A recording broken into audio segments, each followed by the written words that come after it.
Kun akkam jirtu hordoftoota gabayaa kun YouTube keessan gabayaa YouTubeedha. Gabayaan YouTube akkuma beekamu meeshaalee ijaarsa manaatiif oolan akkasumas meeshaalee jireenya keenya guyyaa guyyaa keessatti mana keenya keessatti itti fayyadamuu dandeenyu haala gabaa waltawaa giddugaleessa Oromiyaa akkasumas naannolee biraa irraa funaanudhaan isin biraan ga'uun keenya ni yaadatama. Ras akkuma dura baratame akkuma mala keenyaa gaafiiwwan keessan caqasuudhaan meeshaalee ijaarsa manaa itti oolan keessaa meeshaa tokko qabadhee isiniif dhiyaadhee jira. Hanga xumura viidiyoo kanaatti waliin turaan affeerraa kenna. Kanaaf gara YouTube keenyaa yoo seentan subscribe gochuudhaan maatii keenya ta'a. Warra dura maatii keenya hin taane maatii keenya ta'a. Gara gabayaa YouTube yoo dhuftan meeshaa kamiyyuu argachuu dandeettu.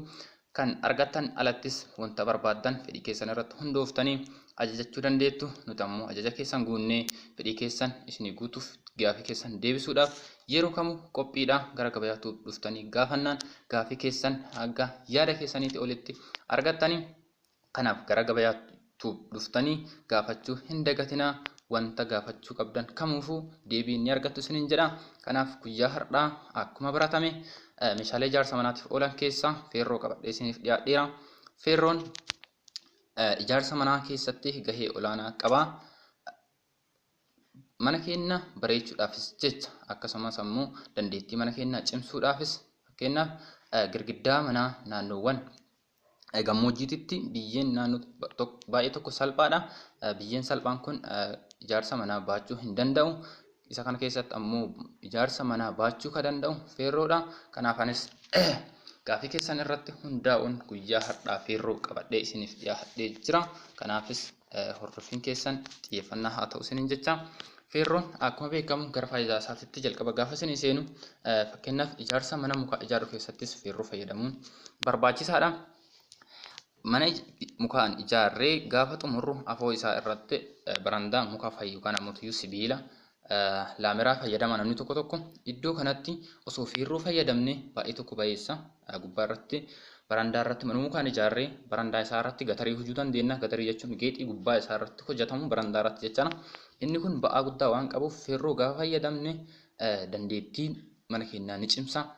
Manni keenya ba'aa guddaa waan qabuuf ba'aa kana qabaachuu danda'u muka osoo hin taane feerroodha. Akkasumas mootuyyuu mana bolokkeettiin ijaaramu bolokkeetti yoo ijaarre namni tokko bolokkeetti ijaaree isuma gubbaatti dhakaa erga diriirsee booda isuma gubbaa bolokkeetti kaawurra giriit biimii hojjannee gaafa feerroo kenne manni keenya cimuu danda'a jechaadha. Balaawwan akka lolaa naannoo tokkotti lolaawwan baay'atuuf balaawwan lolaa kanneen ittisuu kan danda'u feerroodha. Feerroon cimina guddaa waan qabuuf feerroon fayyadamuun keenya barbaachisaadha. Akkasumas mootuyyuu kolonii gidduuwwan sekshinii mana yoo adda muruu barbaanne gaadota irratti feerroo hojjechuu dandeenya jechaadha. Akkuma kanaan feerroon kunniin akkuma dandeettii isaa furdina isaatiin dandeettii garaagaraa qaba. Faayidaa garaagaraas qaba jechaadha.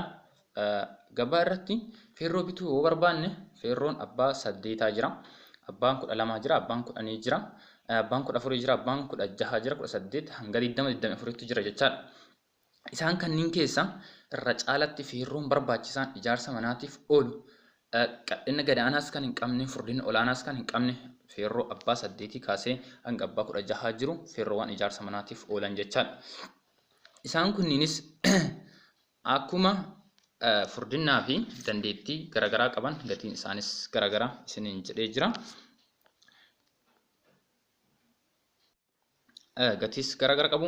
Fakkeenyaaf iddoo barbaachisaa irra caalaa namni mana mukaan ijaaree akkasumas bolokkeettiin ijaaree afoo gubbaa isaa irratti gatarii fayyadamtu akka yeroo dalagu isii san irratti istaafaa fi maagarri sibiilli maagara ta'u jechaadha. Yeroo tokko kol fakkaatantu galuu qabaata. Isa irratti istaafa abbaa 10 fi feerroo yookaan maagara isaa abbaa 8 fayyadamutu nurra jiraata. Kanarratti jabeenyaaf nu fayyada jechaadha. Akkasumas mootuyyuu gara gatii isaatti yoo seenne feerroon gabaa irratti yoo bitamu haala lamaan bitama. Beergaa jedhamee kan bitamutu jira. Meetiraan kan gaafatamutu jira jecha. Irra caalaa beergaaf meetiruma kanaan waan bitamuuf feerroon tokko beergaan tokko jechaadha. Kan gurguramu gabaa irratti feerroon maramee taa'u sun beergaan tokko meetira 12. Meetira 12 sun ammoo abbaa 8 kaasee hanga abbaa 16tti garaagarummaa qaba jechaadha. Tartiiba isaatiin gaafa seennu feerroon abbaan 8 jechaadha. Feerroon abbaa 8 beergaan tokko yookaan immoo meetirri 12 qarshii 190 jechaadha. Akkasumas haala kana fakkaatuun feerroon abbaa 10 beergaan tokko yookaan immoo meetirri 12 qarshii 260 jechaadha. Abbaa 12 yoo seenne abbaa 12 miilimeetira kan furdinni isaa 12 ka ta'e jechaadha. Beergaan tokko yookaan immoo meetirri 12 qarshii 350.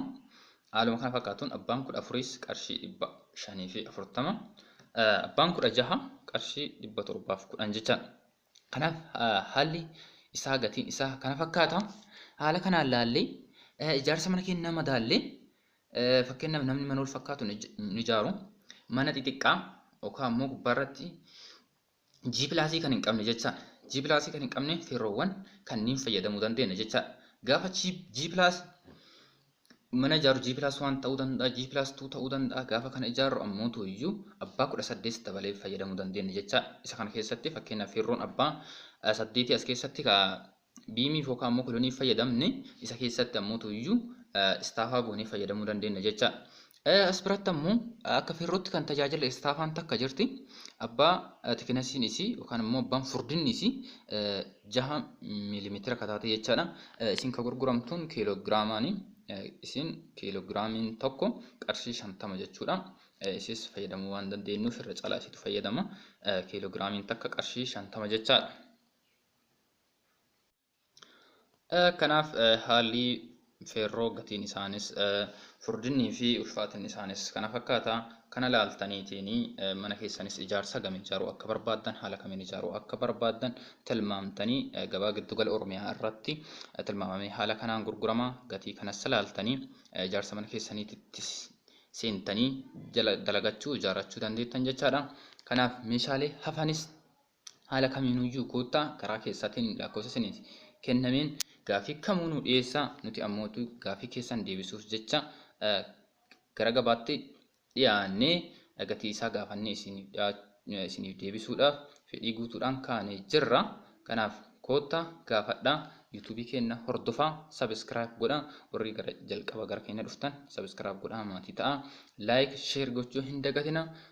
Viidiyoo biraatiin hanga walitti deebinutti nagaan naa turaa isiniin jecha koottaa gara YouTube keenya hordofaa isiniin jedha. Nagaan naa turaa. Bye.